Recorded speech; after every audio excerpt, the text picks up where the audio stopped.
আপনি একটি বহুতল ভবনের লিফটে উঠেছেন। দরজা বন্ধ হয়ে গেল। আপনি একদম একা। ঠিক আপনার সামনেই একটা বড় ঝকঝকে আয়না। আপনি কি করবেন?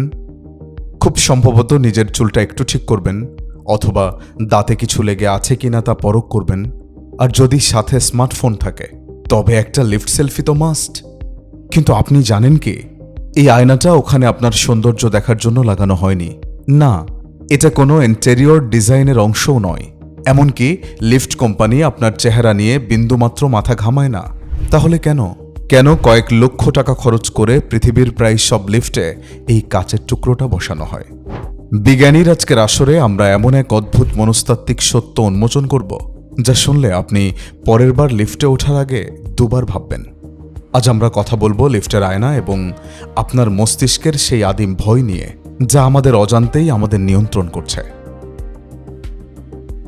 গল্পটা শুরু হয়েছিল গত শতাব্দীর মাঝামাঝি সময়ে, যখন আকাশচুম্বী অট্টালিকা বা স্কাইস্ক্রাপার তৈরির ধুম পড়েছে।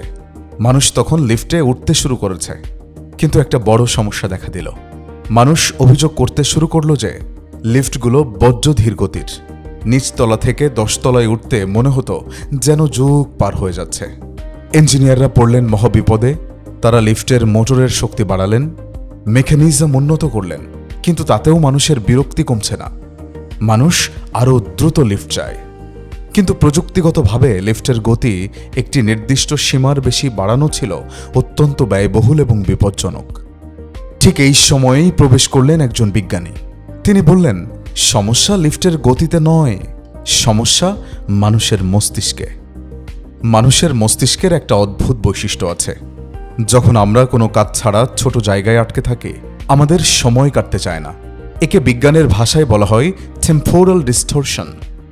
লিফটের ওই ছোট্ট 4 দেয়ালের মধ্যে দাঁড়িয়ে থাকার সময় আমাদের মস্তিষ্ক কোনো উদ্দীপনা বা স্টিমুলেশন পায় না। ফলে কয়েক সেকেন্ডকে আমাদের কয়েক মিনিট মনে হয়। এর সাথে যোগ হয় মানুষের আদিমতম একটি ভয়, ক্লোস্ট্রোফোবিয়া বা বদ্ধ জায়গার আতঙ্ক। আমাদের পূর্বপুরুষরা যখন গুহায় থাকত, তখন চারপাশ বন্ধ হয়ে যাওয়া মানেই ছিল অবধারিত মৃত্যু। আজ আমরা আধুনিক হয়েছি, চায়ে পরে অফিসে যাচ্ছি, কিন্তু আমাদের মস্তিষ্কের সেই পুরনো প্রবৃত্তি আজও যায়নি। লিফটের দরজা বন্ধ হওয়া মাত্রই অবচেতন মনে মস্তিষ্ক সিগন্যাল দেয়, তুমি আটকে গেছ। সাহিত্যিক জীবনানন্দ দাশ বোধহয় এই একাকিত্বের কথাই লিখেছিলেন তার কবিতায়। অদ্ভুত এক আঁধার এসেছে পৃথিবীতে আজ, যারা অন্ধ সবচেয়ে বেশি আজ চোখে দেখে তারা। লিফটের সেই বদ্ধ আধারে বা কৃত্রিম আলোয় আমরা যখন একা হই, তখন আমাদের সময় এবং অস্তিত্ব নিয়ে এক ধরনের সংকট তৈরি হয়। আর ঠিক এই সংকটের সমাধান হিসেবে এলো একটি সাধারণ আয়না। আয়না বসানোর পর জাদুর মতো মানুষের অভিযোগ বন্ধ হয়ে গেল। কেন? কারণ আয়না একসাথে 3টি কাজ করে। মনোযোগের বিচ্যুতি। মানুষের সবচেয়ে প্রিয় দৃশ্য কি জানেন? সেটা হলো তার নিজের মুখ। আয়না থাকার ফলে মানুষ লিফটের গতির দিকে খেয়াল না দিয়ে নিজের চেহারা দেখায় ব্যস্ত হয়ে পড়ল। চুল ঠিক করা, মেকআপ চেক করা বা স্রেফ নিজের চোখের দিকে তাকিয়ে থাকা, এই কাজগুলো মস্তিষ্ককে ব্যস্ত করে ফেলে। ফলে 10 সেকেন্ডের পথকেও ছোট মনে হয়। স্থানের বিভ্রম। আয়না আলোর প্রতিফলন ঘটিয়ে ছোট লিফটের ভেতরটাকে দ্বিগুণ বড় দেখায়। যখন চোখের সামনে গভীরতা তৈরি হয়, তখন মস্তিষ্ক আর মনে করে না যে সে একটা ছোট্ট বাক্সের ভেতর আটকে আছে। ফলে ক্লোস্ট্রোফোবিয়া বা সেই আদিম আতঙ্ক কাজ করে না। সামাজিক নিরাপত্তা।